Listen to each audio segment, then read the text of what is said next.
This is the Investor Connect podcast program. I'm Hall T. Martin. I'm the host of this show in which we interview angel investors, venture capital, family offices, private equity, and many other investors for early stage and growth companies. I hope you enjoy this episode.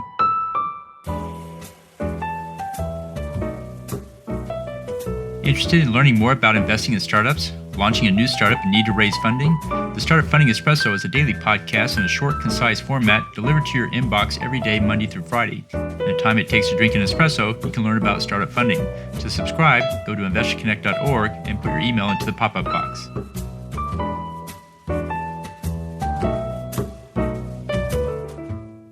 Well, hello, this is Hall Martin with Investor Connect. Today I'm here with Carolyn Lowe, author of Business Growth Do's and Absolute Don'ts. Carolyn, thank you for joining us again. Thanks for having me, Hall. Great. Can you tell us, the audience, a little bit about your background before writing this book? What were you doing? Sure. So I won't go back too far. I'll only go back 20 years I started out here in Austin with Dell in 1999. And I had the opportunity to work for big corporate for 6 years, which was phenomenal. And then I had a couple kids and did some consulting, again, still in big corporate.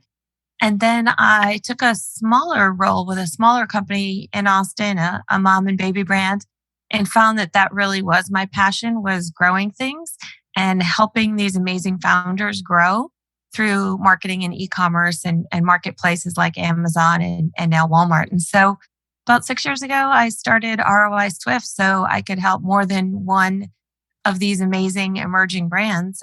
I love working with founders and CEOs and CMOs and seeing them go from, a little warehouse in their garage to, $50, $100 million business.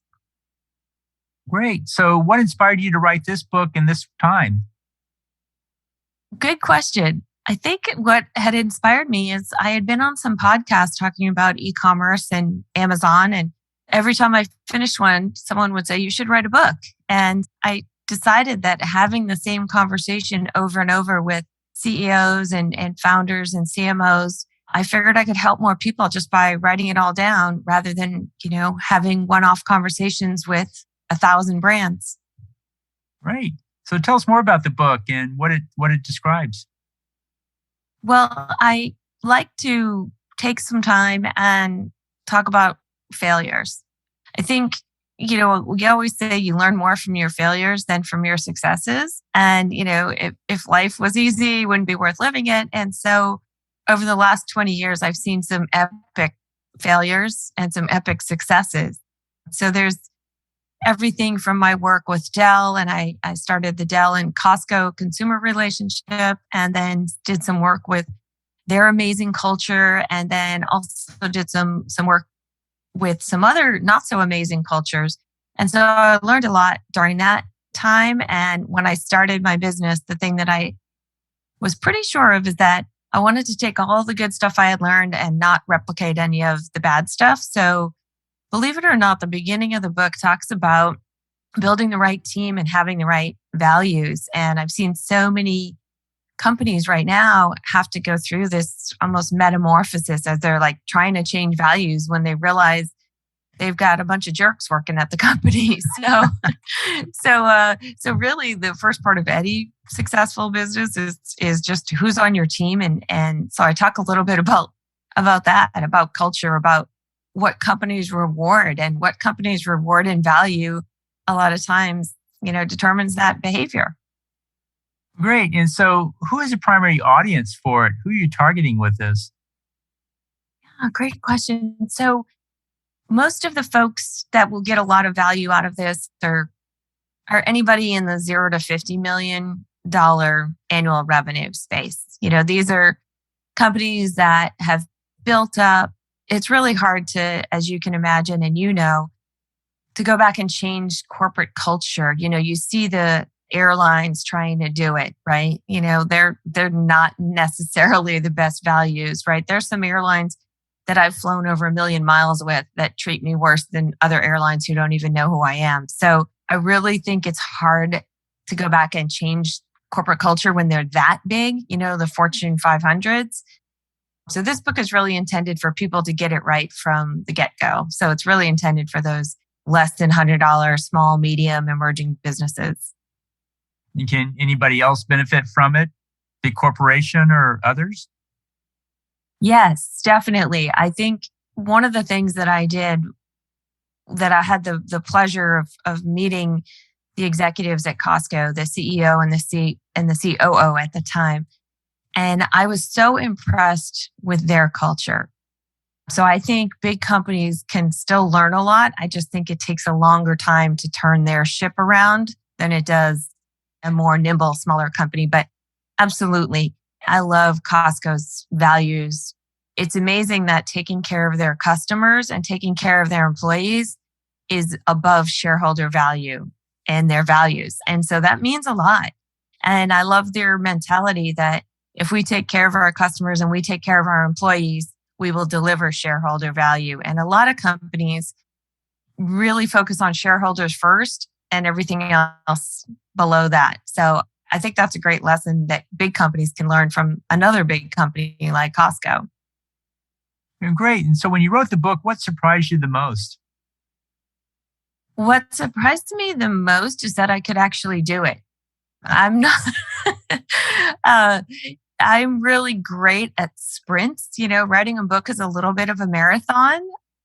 So I hope it came out okay. But I have heard feedback from folks that I was really impressed with who have worked in big, big companies. And they said, I can't believe I didn't think of this. So I've already gotten some feedback saying, oh, wow, this is so great. I immediately put this to use in my business. So that was what the book was intended to do. So it's nice that, if I even help one person, it's like a conference. I feel like a book is like a conference. If you go to a conference and you get one good thing out of that you can take away, then it's worthwhile. Great. And then what was the most important takeaway you found in the book? I think the most important takeaway is really for people to know their numbers. I've worked with 40, $50 million companies that were running channels or segments or products that were unprofitable. And so I would say if you can't answer those 5 or 6 questions, if you're selling on e-commerce, what's my average order value? What's my lifetime value? What's my repeat customer rate? What is my, if you're a subscription model, what is my, monthly recurring revenue? You'd be amazed how many people can't answer that, how much they could charge or can they afford to acquire a customer. So those are usually the first 6 or 7 questions we ask a brand. And if they don't know those answers, we immediately put them on our, analytics platform that plugs in and tells them all those things right away. And so how did the book change the way you think about startups in general? It really made me conscious of prioritization. I think that's one thing that I've learned. We're a fairly small business. We're just a couple million we're an 11, 12 person agency. And what I realized is that there's so many things that you could go focus on. And there's a wellness brand I'm advising right now. And what I found is that there's 100 things they could go do. And I feel like ruthless prioritization on the highest impact and lowest effort are going to be the things that you should go do. And so many times I see people chasing things that are time consuming and they're like all these little pebbles, and don't chase the little pebbles, go chase the big rock. Right. And so based on this experience with this book, what do you consider to write next? I think next book, I don't know if I have another book in me, but if I did, I think it would probably be a parenting book because I've had plenty of those successes and failures over the last 15 years. Well, great. And so in the last few minutes that we have here, what else should we cover that we haven't? Hal, I have a question for you. Sure. What are some of your favorite business books that you've read? You're a very successful businessman and leader. And what do you like to read, or what are some of your favorite books? Originally, my favorite books were anything written by Peter Drucker. I really liked Drucker. I thought he was a forward thinker. I thought he was a clear thinker. And I thought he had the right perspective on business, which is not just about profit and losses, but I think he took a more insightful view of the business as to how it's set up and what we can learn from it, how to be a good entrepreneur, how to be a good manager. And I learned a great deal from those books as well. And then I looked at other books around, the startup funding world and found I liked the view of funding because it's a journey, just like just a startup is a journey. But I also found that fundraising is a journey unto itself. You can do a whole movie on just raising funding, and I get to hear those stories every day, and I find them fascinating to hear the stories that people have because it's really part of life and is filled with great things and sad things and challenging things and perplexing things and fundraising with investors and financials and so forth. There's always a little bit of mystery behind why investor chooses one deal over another. So there's a little bit of intrigue comes with it as well. So I enjoyed the startup stories that I read about every day. I find that interesting as well. So some of those things are what I look at and what I read. Yeah, that's great. Actually listened to a panel the other day. It was a bunch of different ways to raise. So there were people from like Circle Up. There was a couple of founders. One of our clients was on the panel, and I was amazed at how scrappy and how much money you can get before having to give away, a chunk of equity. So I was real impressed with some of the different strategies and Republic, right? Is that the name of the sort of crowdsource funding? So I'm blown away by how many ways there are to raise money now that there weren't even 10 years ago. Oh, it's exploded dramatically. Anybody can invest now using the Title III, Public, WeFunder, and the others that do that. It's a great opportunity to come into it. It's a bit of a wild west these days, I'm afraid. I remember in the 90s when I was an angel investor and started investing, the VCs would look at angels and say, you don't know what you're doing. You're going to lose your money. And then here today, I hear the angels telling the crowdfunders, you don't know what you're doing. You're going to lose your money. But at the same time, I see a lot of crowdfunders learning the same lessons that angels learned, such as valuation is important.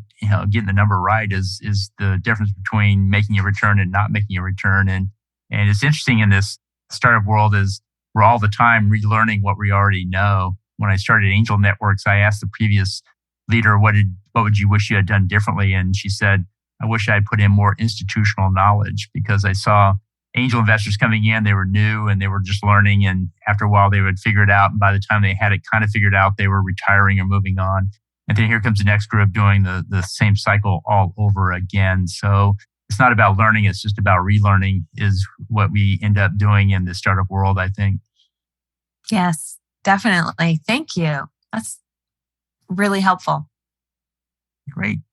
And so I think the book is a great product for anybody that wants to run a business, start a business. And I like what you had to say about, knowing your numbers.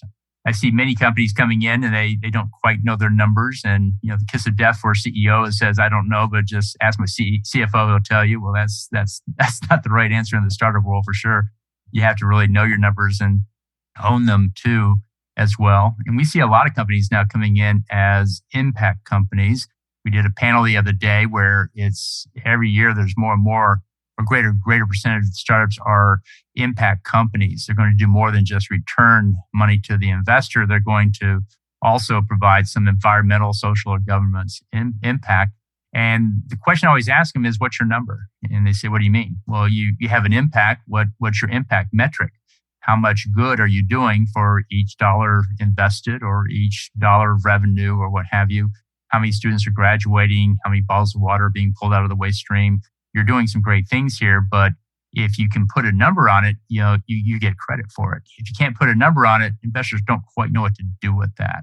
And I think that's one of the importance of numbers, as you were talking about, is people have a hard time figuring out what that is until you can actually quantify it in some way or shape or form. What's your take on that? I agree 100%. And I also think that you can get a lot of bad publicity from it. I look back at the Tom Shoes debacle, where they found out they weren't really giving away shoes for every pair that you bought. And so I also think if you're going to be an impact company, like you said, that's just as important as your for-profit side, as your nonprofit side, or what good you're doing. There's a baby company I just spoke with yesterday, and they're fantastic. They're a B Corp baby brand. And what I love is that the founder realized how many starving kids there were in our country. And, if you just walk around, you don't see it. You don't think about it. You don't think how much hunger there is in the United States. And the first thing that she led with was, here's what we've done. Here's how many meals we have given to children. Here's how many, basically lives we have saved. So she knew and rattled off all of those numbers. And I was so impressed. And I also think, you talking about impact it's no longer, Tide versus, all in terms of detergent. We work with a great natural cleaning company in the past. And especially now, younger millennial folks really want to have a connection to a brand, and they want to know that that brand is doing good. I listened today to NPR, and I heard that the Patagonia CEO pulled out of Jackson Hole Ski Resort and won't allow them to sell any of their products. So, and that was because of some, very hateful things that the owner of the ski mountain did. And they said, we have an opportunity to use our business for good and use our voice. And so we're going to do that. So I was real impressed with that. The more B Corps and the more companies I run into that have a mission like that, the more I love that. We donate about 10% of our time to nonprofits. And so that's our sort of pro bono work that we do. Right. Well, when I was growing up, you were either a for-profit or a nonprofit. And then over time, the impact company came into focus, and a lot of resources shifted from the nonprofit into the impact company. And then you had impact, but nobody quite knew what that was. And we're coming to an age now where people really are going to want to know what your impact is in order to invest. And I think in 3 to 5 years, every company will have to be an impact business. The way it's going, they're not going to let you just raise money and return to the investors. You have too many other stakeholders. How are you going to help the other stakeholders? What's your impact metric? And it's going to turn from a nice to have to a must have to a regulatory requirement. And in the financial world, what we're seeing now is there's interest in standardizing the impact metrics so they can actually adjust investments and interest rates and returns. So, for example, if you hit your impact metric, we'll make your interest rate 2% lower. If you don't hit your impact metric, we'll make your interest rate 2% higher. If you have a negative impact, we're going to cut everything in half. And we're going to do everything we can to put you out of business because you have a negative impact. And that's the other side of impact is there's the positive impact we're talking about, but then what about the negative impact? Those who are polluting the environment and those who are putting up carbon and so forth, it's going to get very expensive for them fairly soon. And there's methods underway to try to quantify those things at some level. Yeah, I agree wholeheartedly. When you see huge corporations like Amazon saying we're going to be carbon neutral by X date, you know that, it's not just somebody's pet peeve. This is something that has both, they're sort of, I think it's corporate responsibility. One of the best people with that, I think, was Mark Benioff. I saw him years ago. Gosh, I want to say it was almost 20 years ago. And I was really encouraged by the fact that he started it almost as an impact company, the 1% of our time, 1% of our profits. And, employees go off and do nonprofit work during paid hours as part of that 1%. And I think that's the way you have to do it. You have to start from the beginning. Again, back to the book and core values. That's going to be part of who you are from the beginning. You can't just go back and try to retrofit caring. Absolutely. It's going to be baked into our system. People are going to want to have everything put together so the business is actually helping grow, not turning against the community just for profit or what have you. So I think the tides are turning in that direction pretty fast these days. Yeah, which is great. Cool. Well, how best for listeners get back in touch with you? So you can find Carolyn, you can find me on LinkedIn. You can also find ROI Swift at roiswift.com.